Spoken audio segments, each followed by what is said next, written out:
sat around their campfire. Better than most humans I've heard about. You haven't met enough humans, Jake replied. Most of us try to help people in trouble. Is that why you helped us? Lyra asked. Because we were in trouble. Jake looked at the 4 incredible women sitting with him. In 3 weeks they had become more than friends. They had become family. But lately, he had been feeling something deeper. At first, yes, Jake admitted. But now it's different. Different how? Naya asked softly. Jake took a deep breath. This was harder than fighting bounty hunters. I care about all of you. More than I should. More than I expected. The women looked at each other. They had been having the same feelings, but were afraid to say anything. We care about you too, Kira said quietly. All of us do. But we're from different species, Jake said. People might not understand. Zara stood up and put her strong hand on Jake's shoulder.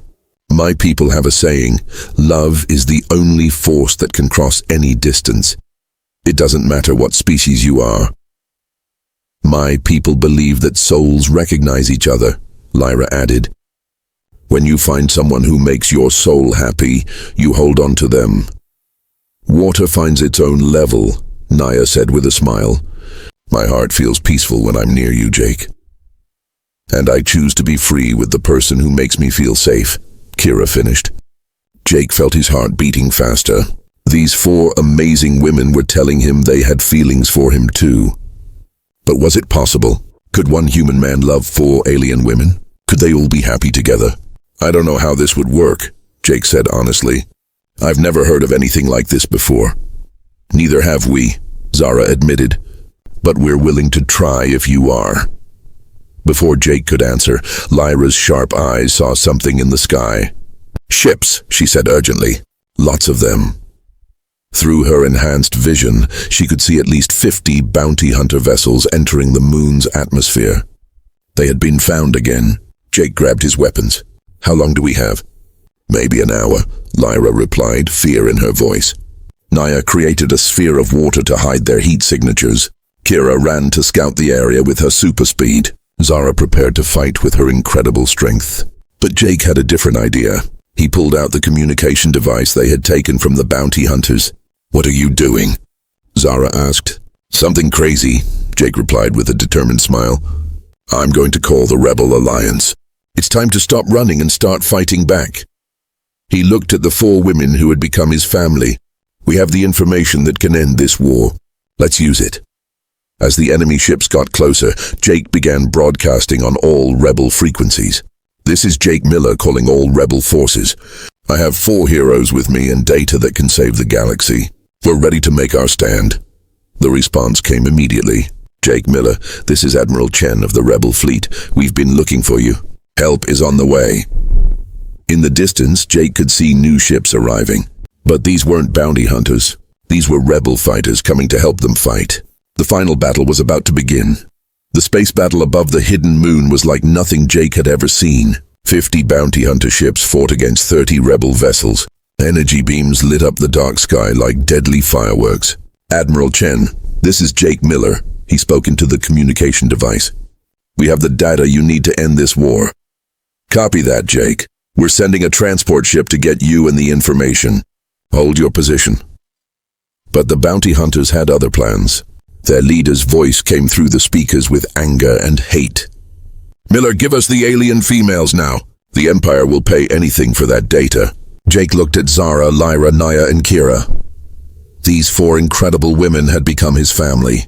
They had trusted him with their lives and their hearts. Sorry, ugly, Jake replied. But they're not for sale. And neither is the data. The bounty hunter ships began landing on the moon's surface. Soon, hundreds of armed hunters would surround them. We can't wait for rescue, Jake said. We need to get that data to the rebel fleet now. Zara's blue skin blazed with power. What do you have in mind? Jake pointed to a bounty hunter ship that had landed nearby. We steal their ship and fly the data up to Admiral Chen ourselves. That's impossible, Kira said. There are too many guards, Jake smiled. Lady, I keep telling you, impossible is just another word for fun. The 5 fighters worked together like a perfect team. Naya created a thick fog with her water powers to hide their movement. Lyra flew overhead to spot enemy positions. Kira used her super speed to take out guards silently. Zara punched through the ship's armor to get them inside. Jake provided military strategy and flew the stolen ship toward the rebel fleet. Rebel command, this is Jake Miller in a stolen hunter vessel. Don't shoot, we have the data. Jake, this is Admiral Chen. Transmit the information immediately.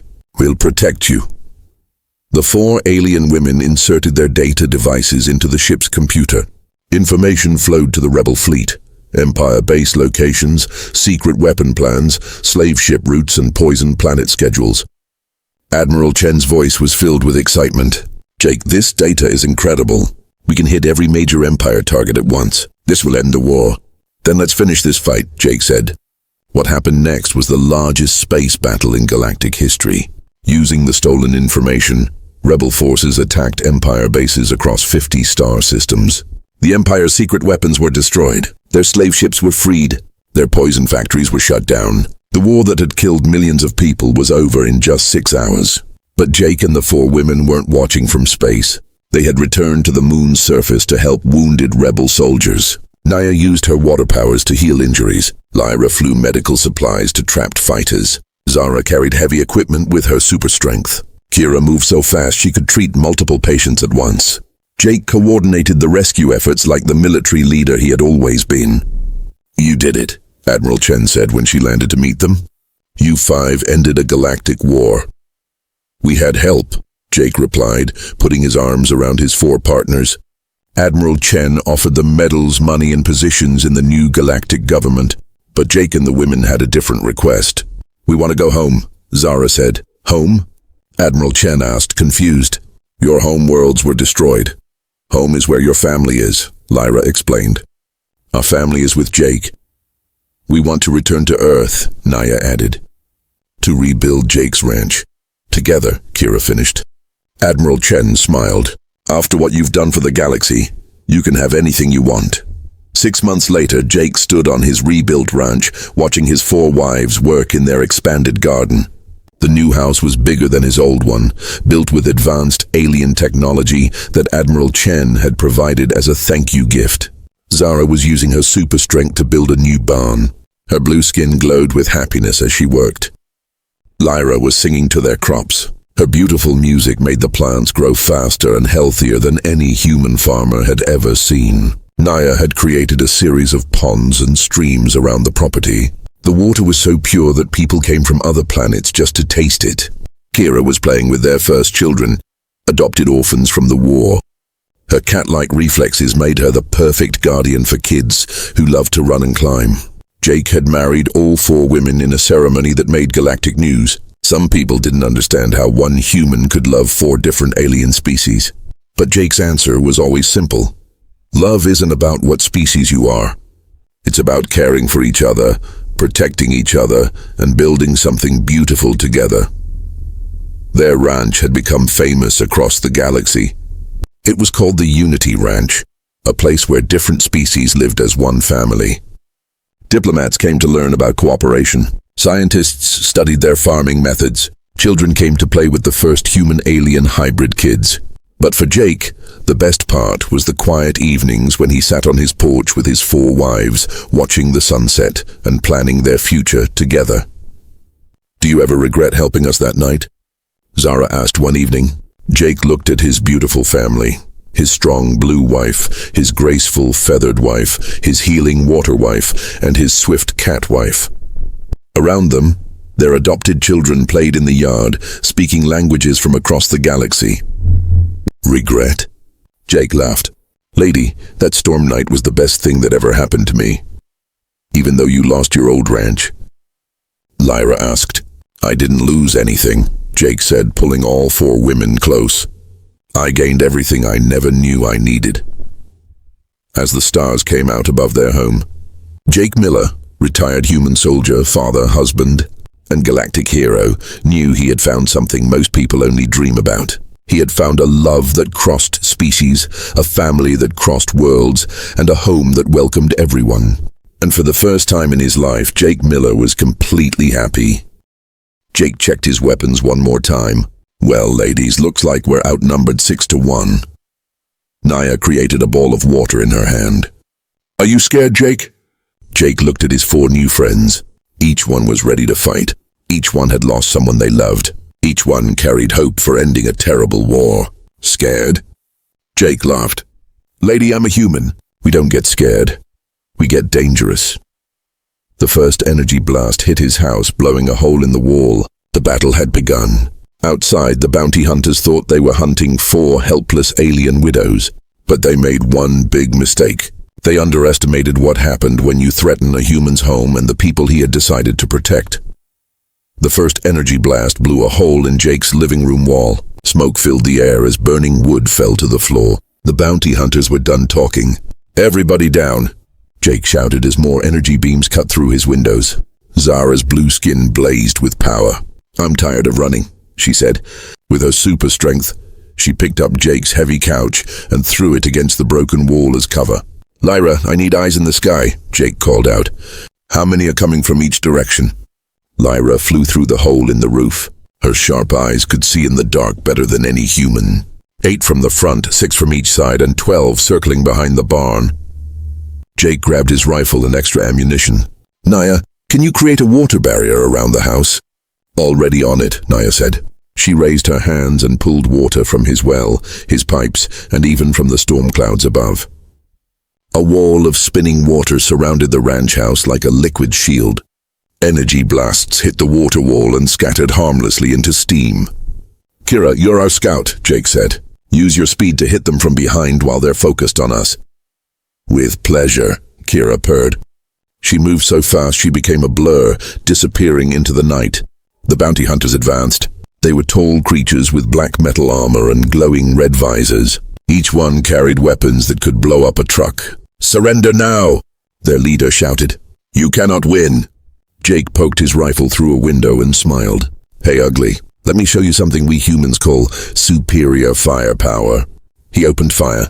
His bullets were not as powerful as their energy weapons, but he was a much better shot. 3 bounty hunters went down immediately. Zara punched through the wall and charged outside. Her super strength let her move like a blue lightning bolt.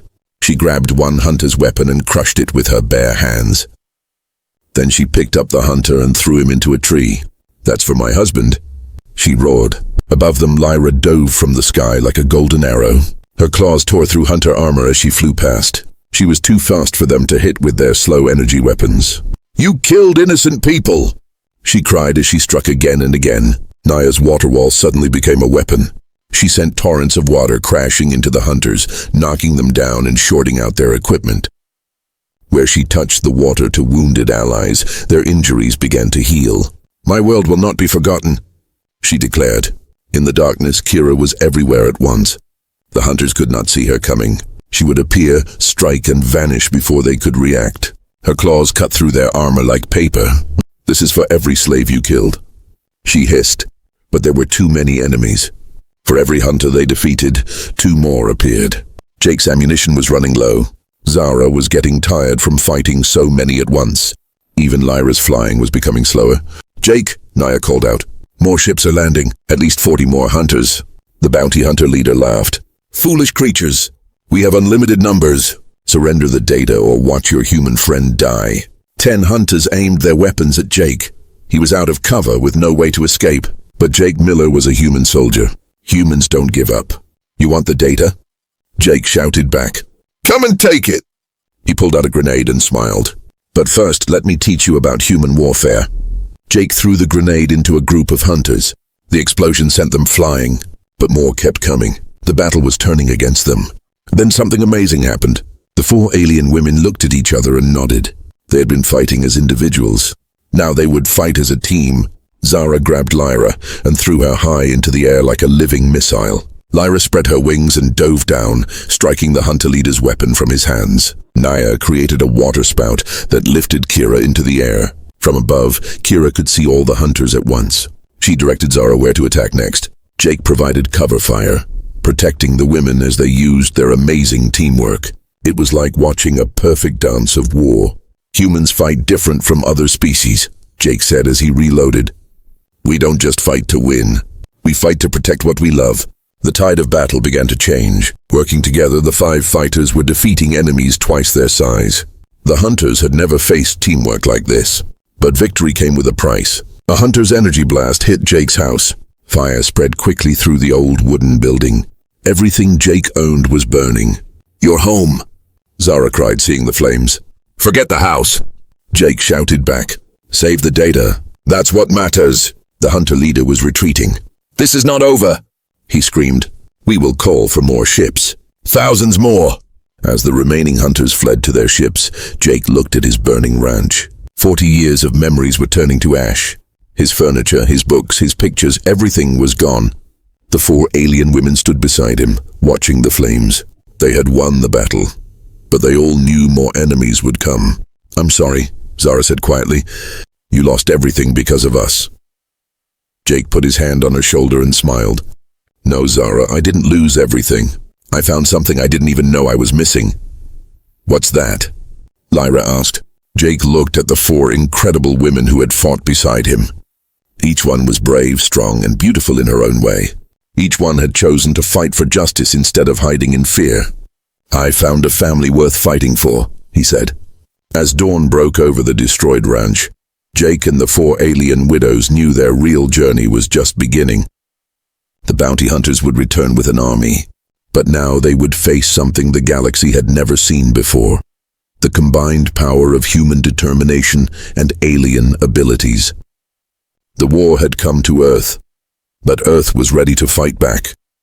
3 weeks after the battle, Jake and the 4 alien women had found safety on a hidden moon far from Earth.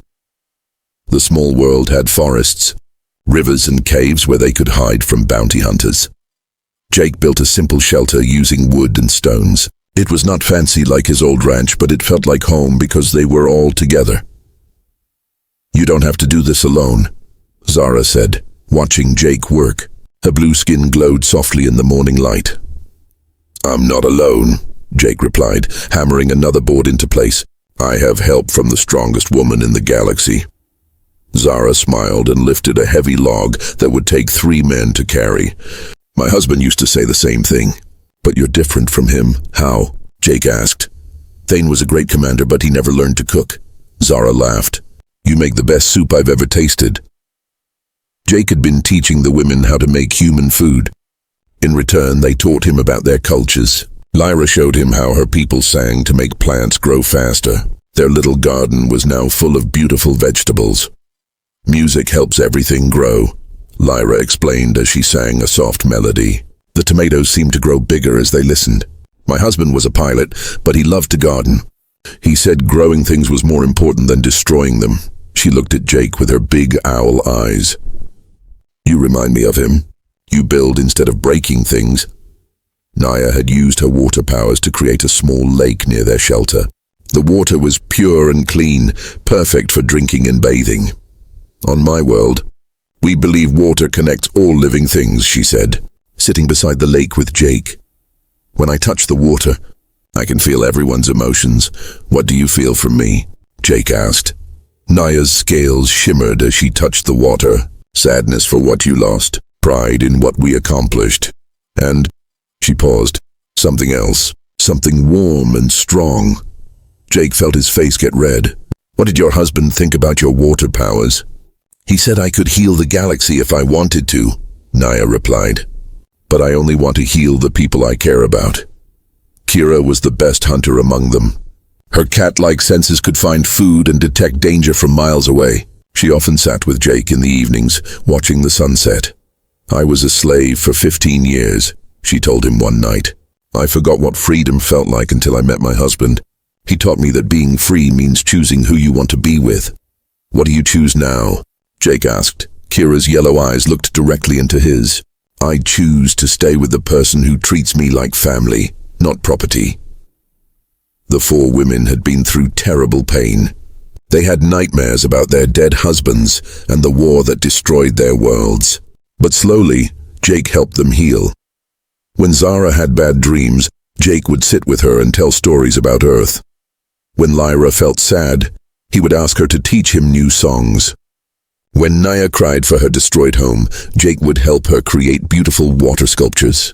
When Kira felt scared about being hunted, Jake would promise that no one would ever hurt her again. "You're a good man, Jake Miller," Zara said one evening as they all. Thunder crashed across the dark sky as rain poured down on Jake Miller's ranch. The old soldier sat by his fireplace reading a book about farming. At 45 years old, Jake had seen enough war to last 3 lifetimes. Now he just wanted peace on his small ranch at the edge of human space. Lightning lit up the night when Jake heard a strange sound. It was not thunder. It was not wind. It sounded like crying. Jake put down his book and looked out the window.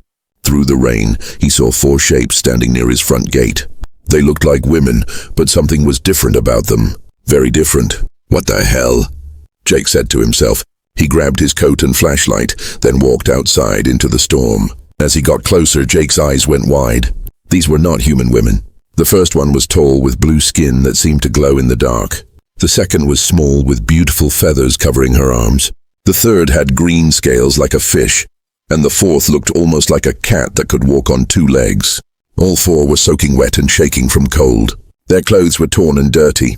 They looked scared and tired, like they had been running for a long time. The tall blue woman saw Jake coming. She stepped forward and spoke in perfect English. "Please," she said, her voice shaking. "We need help. We have nowhere else to go." Jake stopped a few feet away from them. His military training told him to be careful. These could be enemies. They could be dangerous. But his heart told him something else. These women were in trouble and they needed help. "Who are you?" Jake asked, keeping his voice calm. "What are you doing here?" The blue woman looked at the others, then back at Jake. "My name is Zara.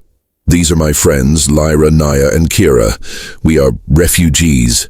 Our worlds are gone. We have been traveling for months looking for a safe place." "Refugees from what?" Jake asked. "War," said the small feathered woman named Lyra. Her voice was soft like a bird's song. "A terrible war that has destroyed everything we loved." Jake looked at their faces. He had seen that look before in other soldiers. These women had seen death and pain. They had lost people they cared about. The scaled woman named Naya started to fall down. She was very weak. Jake quickly caught her before she hit the ground. "They need medical help," said Kira, the cat-like woman. "We have been walking for days without food or water." Jake made his decision. "Come inside," he said. "All of you. We can talk more when you're warm and dry." He helped the women walk to his house. Inside, Jake gave them towels and blankets. He made hot soup and tea. As they warmed up by the fire, Jake got a better look at his strange guests. Zara was almost 7 feet tall with muscles like a bodybuilder. Her blue skin had strange markings that looked like tattoos. Lyra was tiny, maybe 4 feet tall, with white and gold feathers. Her big eyes were like an owl's. Naya had green-blue scales and gills on her neck. She must be from a water world. Kira had orange fur with black stripes, pointed ears, and a long tail. "Thank you," Zara said as she drank the hot soup. "We did not know if we would find anyone willing to help us." "Most people run away when they see us," added Naya. Jake sat down across from them. "I'm not most people. I'm Jake Miller and this is my ranch. You're safe here." The women looked at each other with surprise and relief. For the first time, Jake saw them smile. "But I need to know more," Jake continued. "What kind of war destroyed your worlds? And why did you come to Earth?" Before anyone could answer, a loud howl came from outside. It was not a sound any Earth animal would make. All 4 alien women suddenly looked terrified. Zara jumped up and ran to the window. "No," she whispered. "They found us. Who found you?" Jake asked, but he was already moving toward his gun cabinet. Through the window, Jake saw red, glowing eyes in the forest around his ranch. There were many of them. They moved like hunters stalking their prey. Lyra grabbed Jake's arm with her small hands. "Bounty hunters," she said. "They have been following us across the galaxy. They want to take us back." "Take you back where?" Jake asked as he loaded his rifle. "To the people who killed our husbands," Zara said. Her voice was full of anger and fear. More howls filled the night. The red eyes were getting closer. Jake quickly locked all his doors and windows. His peaceful evening had just become a war zone. As thunder crashed outside, Jake looked at the 4 scared women. These alien widows had brought danger to his home. The smart thing would be to send them away. But Jake Miller had never been smart when it came to helping people in need. "Well, ladies," Jake said, checking his weapons. "Looks like we're going to have a long night." Outside, the red eyes glowed brighter. The hunters had found their prey, but they had also found something they did not expect. A human soldier who never gave up a fight. The red eyes in the forest were not animals. They belonged to creatures that walked on two legs and carried energy weapons. Jake could see them through his windowscope. Tall, dark figures with metal armor and glowing helmets. Bounty hunters, Zara said again, her voice full of hate. They work for the Galactic Empire. They hunt people like us. Jake kept his rifle ready. What do they want with you? It's not just us they want, Lyra said. Her small voice was shaking. It's what we carry. What do you carry? Jake asked. The four women looked at each other. Finally, Zara reached into her torn jacket and pulled out a small metal device. It glowed with blue light. Information, she said. Military secrets that could end the war and save millions of lives. Naya moved closer to the fire. We each carry part of the data. Our husbands died getting this information. They wanted us to bring it to the Rebel Alliance. Jake studied the device. It looked like advanced alien technology. Tell me about your husbands. Tell me what happened. Zara sat down and stared at the fire. My husband was Commander Thane of the Blue Star Fleet. When the Empire attacked our world, he found out about their secret weapon. A planet destroyer. He copied the plans and gave them to me before he died fighting. Her blue skin began to glow brighter. Jake watched in amazement as Zara lifted a heavy wooden chair with one hand like it weighed nothing. My people become stronger when we're angry, she explained. Thane always told me to use my strength to protect others. Lyra spread her white and gold feathers. My husband was a pilot. He refused to bomb civilian targets, so the Empire executed him. Before he died, he gave me the location of all Empire bases in our sector. To Jake's surprise, Lyra suddenly flew up to the ceiling. Her wings were beautiful and powerful. She could see through the windows from above. I can fly and see great distances, she said. My husband taught me to use these gifts for good. Naya touched her scales and they began to shimmer. My underwater world was destroyed by Empire pollution. My husband was a scientist who discovered their plan to poison other water worlds. He died in a prison camp, but not before giving me his research. Jake watched as Naya raised her hand. The water in his glass began to move and dance in the air. She could control water with her mind. My people can heal others with water, she said. But we can also fight with it. Finally, Kira spoke. Her cat-like ears moved as she listened to sounds outside. I was a slave. My husband bought my freedom and married me. When he tried to free other slaves, the Empire killed him. But first, he stole the names and locations of every slave ship in the galaxy. Kira moved so fast that Jake could barely see her. 1 second she was by the fire, the next she was across the room. Her yellow eyes could see in complete darkness. I can move faster than most species can think, she said. My husband always said speed saves lives. Jake put down his rifle and looked at these four incredible women. So you're telling me that you four have information that could stop a galactic war? Yes, Zara said. But the Empire will do anything to stop us. That's why they sent bounty hunters. Outside, one of the creatures howled. Jake counted at least 12 red eyes in the darkness. The hunters were getting closer. How did they find you here? Jake asked. They have been tracking us for months, Lyra said from the ceiling. We thought we lost them when we came to Earth. We're sorry we brought danger to your home, Naya added. We can leave if you want. Jake shook his head. Nobody runs from my ranch. This is my home and you're my guests. He walked to his weapons cabinet and pulled out more guns and ammunition. His military training was kicking in. Jake had fought against bad guys before. These bounty hunters were just another enemy. Here's what we're going to do, Jake said. You four have powers I've never seen. I have weapons and military tactics. We're going to work together. You want to help us fight? Kira asked, surprised. Lady, I'm a retired soldier. Fighting bad guys is what I do best. Zara stood up, her blue skin glowing with power. But there are 12 of them and only 5 of us. Jake smiled and loaded his biggest gun. Then the odds are almost fair. Suddenly a loud voice came from outside. It spoke in broken English with a robotic sound. Human, give us the alien females and we will spare your life. Jake walked to the window and shouted back, how about you get off my property before I show you what humans do to uninvited guests? The bounty hunters began to move closer. Jake could see their weapons charging up with deadly energy. They're coming, Lyra called from above. At least 20 more ships just landed in the valley. 32 total enemies, Kira said, her enhanced senses counting them all.